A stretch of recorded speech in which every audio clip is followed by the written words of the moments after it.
We're bringing in younger talent with fresh perspectives." The words hung in the air between us like an invisible wall. I sat perfectly still, my hands folded neatly in my lap as I processed what Bryce Lambert, our new CEO of exactly 2 weeks, had just said to me. His office still smelled of fresh paint, the walls now a trendy slate gray instead of the warm beige I'd grown accustomed to over 18 years. "I see," I replied, my voice steadier than I expected. "And when will this transition take place?" Bryce adjusted his designer glasses and checked his watch, a habit I'd already noticed during our limited interactions. At 34, he was young enough to be my son, with carefully styled hair and the confident demeanor of someone who'd never experienced real failure. "Today will be your last day, Denise. Human Resources has prepared your severance package." He slid a folder across his glass desk. 2-month salary, standard NDA, the usual formalities. I was 52 years old, a founding senior systems architect who had built Aurora Grid's entire infrastructure from the ground up. When Jake Thornton and I started this company in his basement nearly 2 decades ago, I wrote our first server configurations by hand. I'd designed every migration plan, coded every backup protocol, and architected the complex redundancy systems that kept our clients' data safe and secure. I didn't just build the IT backbone, I was the backbone. "Of course," I said, taking the folder. "Will there be a transition period? My systems are quite complex, and there's substantial undocumented architecture that might—" "We've assessed the situation," Bryce interrupted with a dismissive wave. "The team can reverse engineer anything they need. We're moving to cloud-native solutions anyway. More scalable, more agile." I nodded, suppressing a smile at his buzzword confidence. If he'd bothered to read any of my quarterly reports, he'd know we'd already implemented a hybrid architecture years ago, one specifically designed to protect client data during outages. "I understand. Thank you for the opportunity to have served Aurora Grid for so long." I stood up, extending my hand. "I wish you all the best." Bryce seemed momentarily thrown by my calm acceptance. He'd clearly expected tears, perhaps anger or pleading. Instead, he got a firm handshake and a polite smile. As I walked out of his office, I felt a strange mix of emotions. Sadness for what I was leaving behind, anger at the callousness of my dismissal, but also an odd sense of anticipation. They didn't know what they didn't know, and I had built this system to survive anything, except perhaps the arrogance of those who didn't understand it. I cleared out my desk methodically, carefully packing 18 years of memories into a single cardboard box. Family photos, my collection of programming language mugs, and the small plaque Jake had given me on our 10th anniversary. To Denise, the code whisperer who makes the impossible possible. Jake had sold his stake 5 years ago when venture capital came knocking. He'd made millions and moved to Arizona, leaving me as the last original employee. He'd called to warn me when he heard about the new CEO. "Watch your back, Denise," he'd said. "This guy Bryce is known for clean slate management. New broom sweeps clean and all that." I should have listened more carefully. Looking around the open office space, I spotted Tim Chen, my lead developer, watching me with undisguised shock. I motioned him over. "They're letting you go?" he whispered, glancing nervously toward the executive suite. "That's insane. Nobody knows the infrastructure like you do." I placed a hand on his shoulder. "You'll figure it out. Just remember what I always say about the primary server cluster. Never update without running the diagnostic sequence first," he finished automatically. "But Denise, the authentication protocols, the recovery procedures, they're all documented," I said smoothly, "in the system." This wasn't entirely true. The documentation existed, but access required a specific sequence of credentials that only I possessed. It was a security measure I'd implemented years ago after a disgruntled employee had attempted to sabotage our backup systems. "I'll be fine, Tim. Change is part of growth." I handed him a sticky note with my personal email. "If you need anything, don't hesitate to reach out." I made my way through the office, saying quiet goodbyes to colleagues I'd mentored and worked alongside for years. Most were stunned, a few angry on my behalf. I maintained my composure, refusing to give Bryce or the executive team the satisfaction of seeing me break. On my way out, I stopped by Melissa Winter's desk. As head of human resources, she'd been the one to schedule my sudden meeting with Bryce. "I've processed your paperwork," she said quietly, unable to meet my eyes. "I'm sorry about this, Denise. It wasn't my decision." "I know." I smiled gently. "Just one question. Who's taking over the security protocols for the main server cluster?" "I think they're bringing in a new team from Pinnacle Consulting." She frowned. "Why do you ask?" I shrugged, adjusting the box in my arms. "Just curious. Change is good, right? That's what everyone keeps saying." As I walked through the glass doors of Aurora Grid Technologies for what might be the last time, I felt oddly light. 18 years was a long time to give to one company, and maybe, just maybe, it was time for something new. The first week of unemployment was disorienting. For nearly 2 decades, my alarm had gone off at exactly 5:30 a.m., and I'd been at my desk by 7, running diagnostics before most of my colleagues had even poured their first cup of coffee. Now, I found myself adrift in a sea of unstructured time. I spent the first few days updating my resume and LinkedIn profile, surprised to see dozens of messages from former colleagues expressing their shock and support. Several offered to refer me to positions at their new companies, but I wasn't ready to jump into anything yet. Financially, I was stable. I'd always lived below my means and had significant savings. On the 8th day after my dismissal, I received an email from Tim. "Denise, hope you're doing well. Things are chaotic here.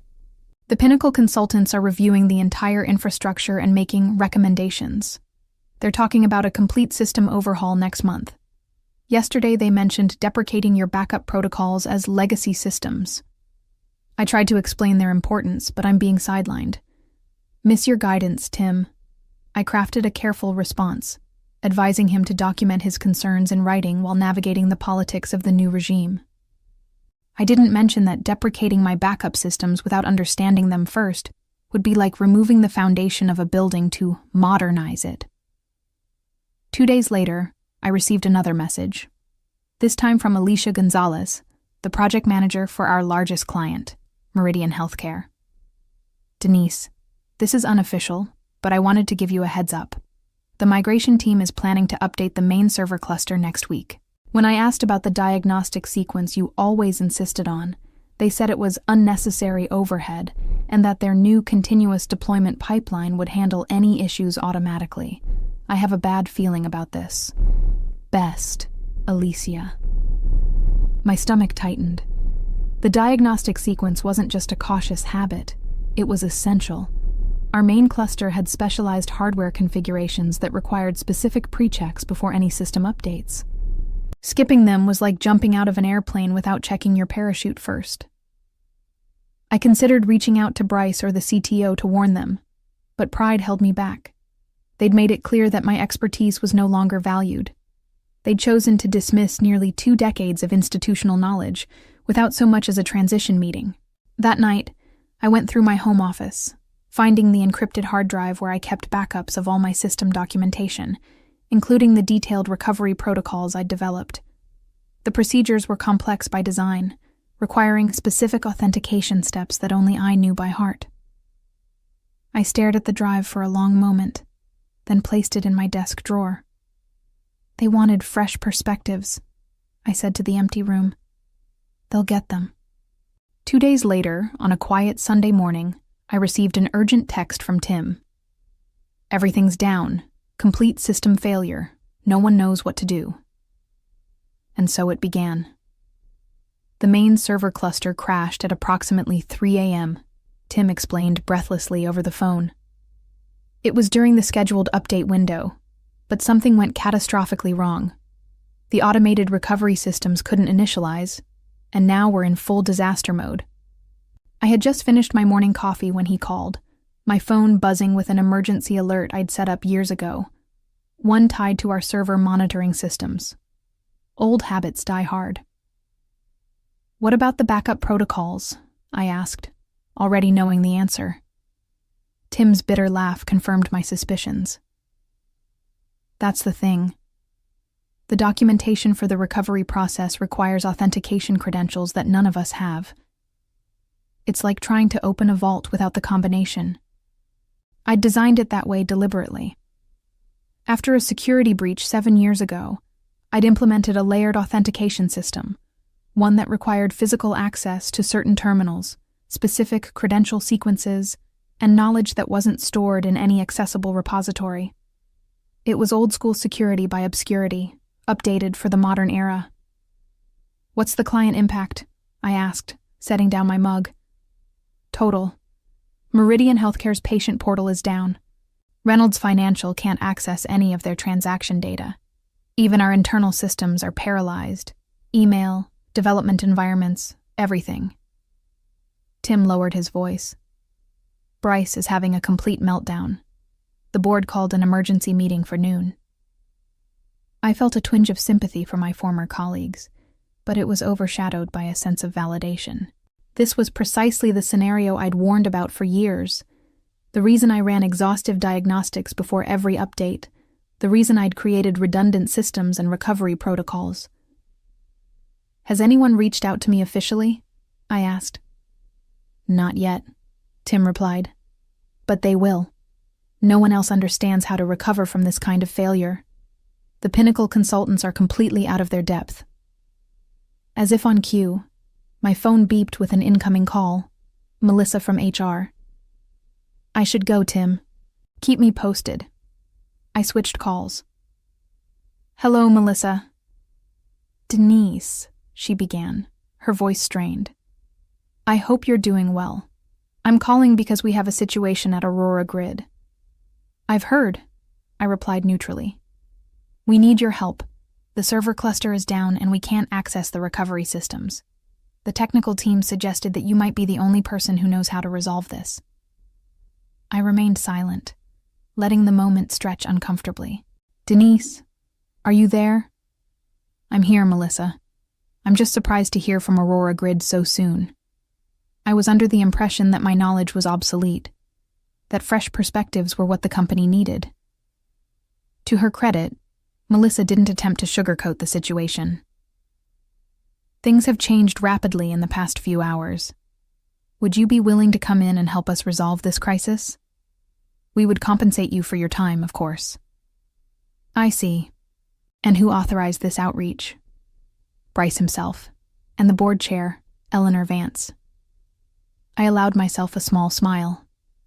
I'm not available to come in today, but I can assist remotely. However, I will need to send over a consulting agreement first. My standard rate is $300 per hour, with a minimum engagement of 10 hours. I heard Melissa's sharp intake of breath, 3 times my former hourly compensation. I'll need to get approval for... Of course, I interrupted gently.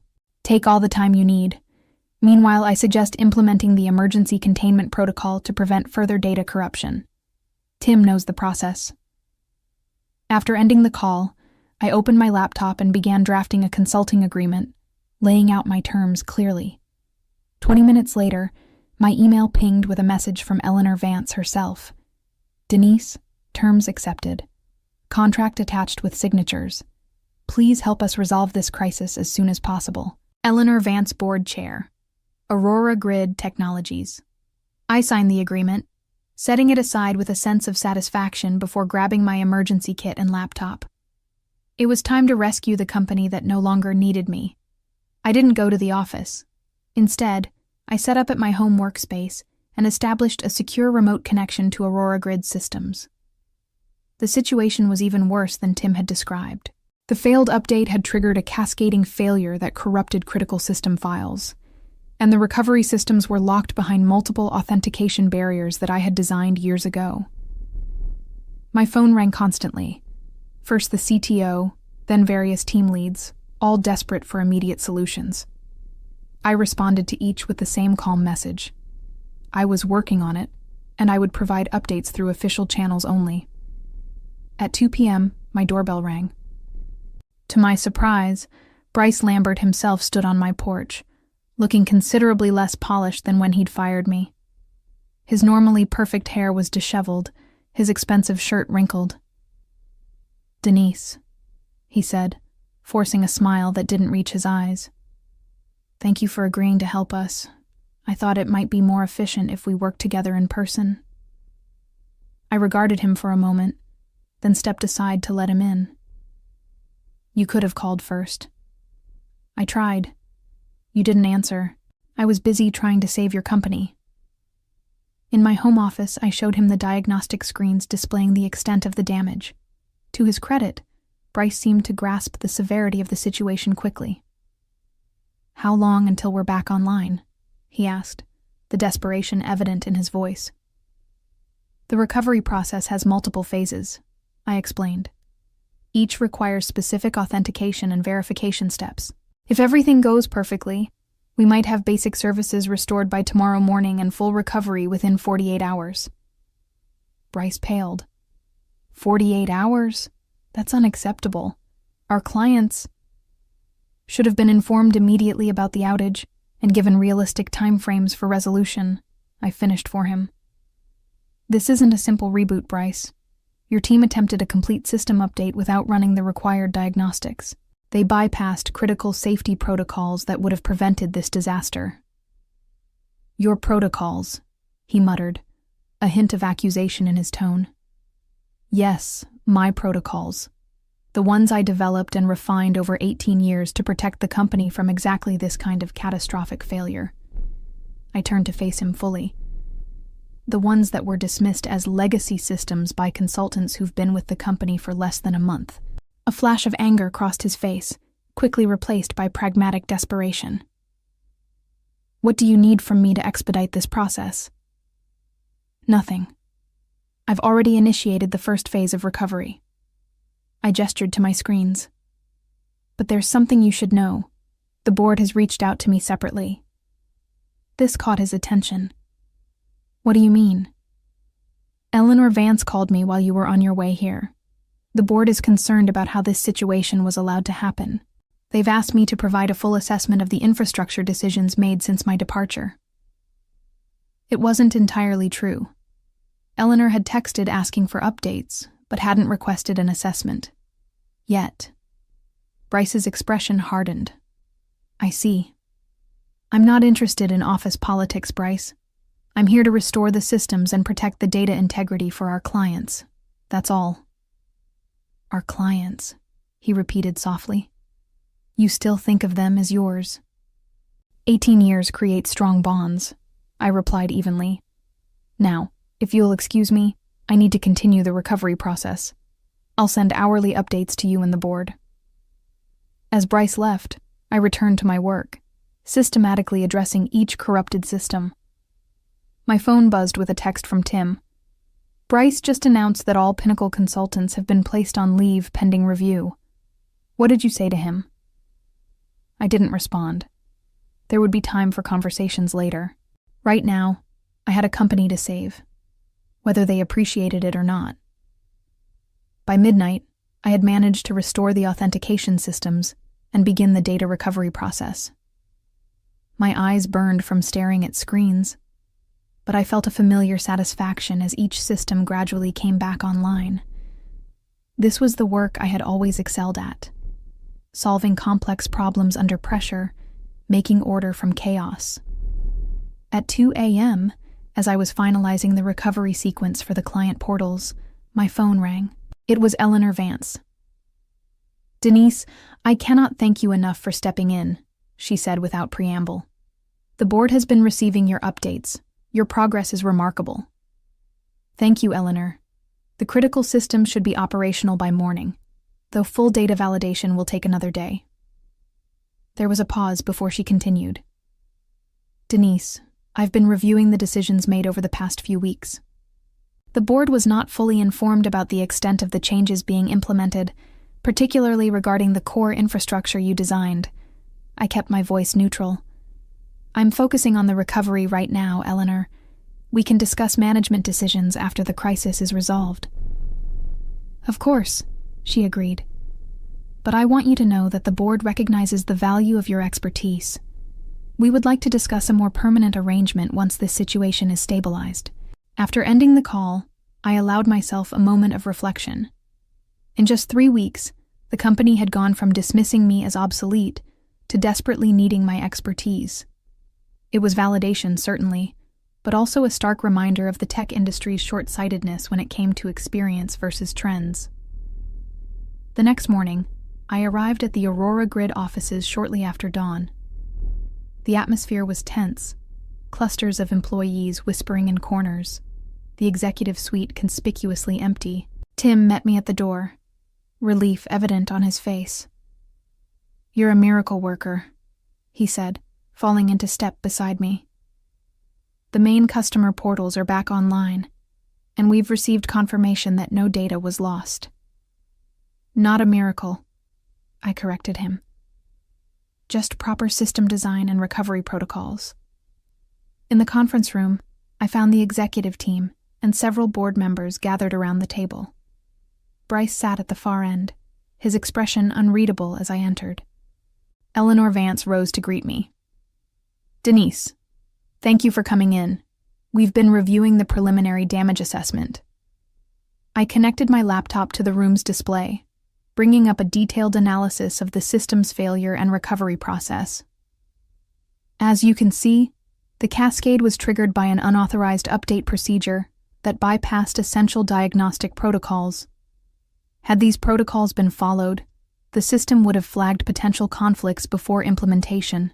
For the next hour, I walked them through the technical details, explaining in terms they could understand why the failure had occurred and how similar disasters could be prevented. I concluded with a series of recommendations for immediate implementation. When I finished, Eleanor spoke first. "What would it take to bring you back, Denise? Not just as a consultant, but in a leadership role. Director of Infrastructure Security, perhaps?" Before I could respond, Bryce interjected. "With all due respect, we need to consider the modernization initiatives. While Denise's experience is valuable, our strategic direction lost us millions in potential revenue and damaged client relationships," Eleanor finished firmly. "The strategy needs reassessment, Bryce." The tension in the room was palpable. I closed my laptop, considering my next words carefully. This was the moment of leverage I hadn't sought, but now possessed completely. "I'm not interested in returning as an employee," I said finally, "but I am willing to negotiate a consulting arrangement with specific conditions." All eyes turned to me, waiting. I had their complete attention, and for the first time in my career, I had the upper hand. It was time to use it. 3 days after the system crash, I sat across from Eleanor Vance and the board's attorney, finalizing the terms of my consulting agreement. The document before me represented not just a professional victory, but a personal vindication. "To summarize," the attorney said, reviewing the key points, "Aurora Grid Technologies will retain your services as principal infrastructure consultant for a minimum of 6 months at your stated rate of $300 per hour. You'll maintain your independent status while overseeing the reconstruction of the security architecture and training of internal staff." Eleanor added, "And as discussed, the board has approved the formal acknowledgement of your original system architecture, with full attribution in all technical documentation and client materials." I nodded, scanning the final page of the agreement. "And the letter?" "Has been drafted as requested," Eleanor confirmed, sliding an envelope across the table. Inside was a formal apology from the board, acknowledging my contributions to Aurora Grid and expressing regret for the manner of my dismissal. It wasn't legally binding, more a matter of personal satisfaction, but it mattered to me. "Then we have an agreement," I said, signing the final page. "I'll begin the comprehensive security audit tomorrow." As we concluded the meeting, Eleanor walked me to the elevator. "Between us, Bryce has been placed on administrative leave pending review. His decision to bypass established protocols without proper understanding of the consequences was illuminating for the board." I maintained a neutral expression. Companies often confuse innovation with abandonment of fundamental principles. The best technological solutions build upon proven foundations rather than discarding them entirely. Eleanor studied me with newfound respect. You know, Denise, in all the years you worked here, I don't think leadership ever truly appreciated what they had in you. That's often the case with infrastructure, I replied as the elevator arrived. Nobody notices it until it fails. I left the building not as a defeated former employee, but as a consultant whose expertise now commanded respect and compensation commensurate with its true value. Over the following weeks, I worked with Tim and a small team of senior developers to rebuild and strengthen Aurora Grid's systems. I documented everything meticulously this time, creating comprehensive training materials that explained not just the how, but the why behind critical security protocols. The Pinnacle consultants were gone. Their contracts terminated after the board's investigation revealed they had misrepresented their expertise in legacy system integration. Their modernization proposals would have eventually undermined the very foundations that had made Aurora Grid services reliable and secure for nearly 2 decades.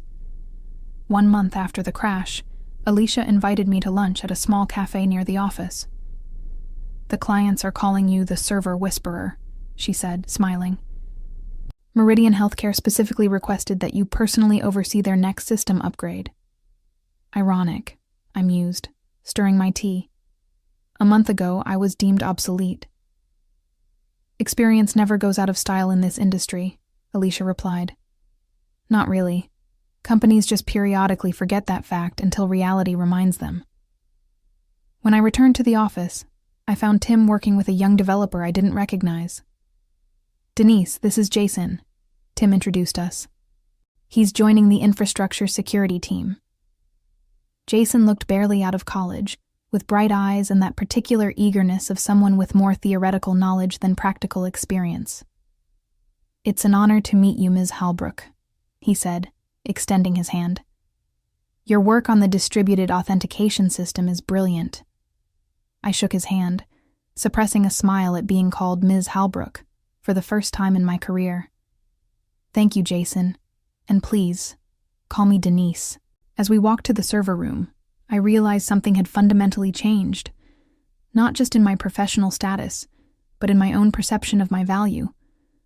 I hadn't needed to fight for recognition. I simply needed to let reality do that for me. My presence now commanded the respect I had always deserved, but rarely received. The very systems I had built, which had been dismissed as outdated, had proven themselves more resilient and essential than anyone anticipated. They hadn't failed the company. Poor leadership had failed them. As I watched Jason and Tim collaborate on implementing one of my security protocols, I felt a sense of satisfaction that transcended mere revenge. I had built something lasting, something valuable. And now, finally, everyone knew it. I would continue to share my knowledge, but on my terms, with proper recognition and compensation. The next generation deserved to understand that innovation wasn't about discarding the past, but building thoughtfully upon it. In the end, I hadn't needed to orchestrate an elaborate revenge. I simply had to wait for reality to vindicate what I had known all along.